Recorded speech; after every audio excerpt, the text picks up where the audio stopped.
शैक्षणिक उपक्रमांतर्गत सिंधू सेवा प्रबोधिनी सिंधुदुर्ग आणि जिजाऊ शैक्षणिक व सामाजिक संस्था महाराष्ट्र यांच्या संयुक्त विद्यमाने शनिवारी जिल्हा परिषद शाळा वानिवडे नंबर 2 येथे विद्यार्थ्यांना मोफत वह्या, पेन इत्यादी शालेय साहित्याचे वाटप करण्यात आले। यावेळी संस्थेचे ट्रस्टी श्री विद्या सरवणकर उपस्थितांना संबोधितांना म्हणाले की ज्या वाडीमध्ये साहित्य सम्राट न. चि. केळकर यांचे घर आहे त्यांच्याच घराशेजारी ही आपली शाळा आहे। त्यांनी जसे आपल्या गावाचे नाव कीर्तीपटावर नेले तसेच नाव तुम्ही करा।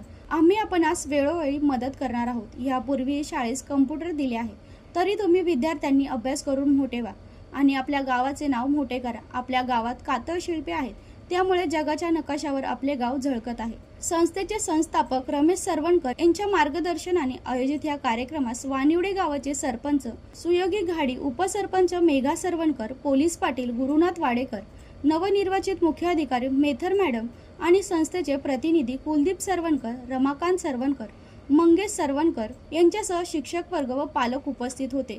गौरव सरवणकर, जनशक्ती, देवगड।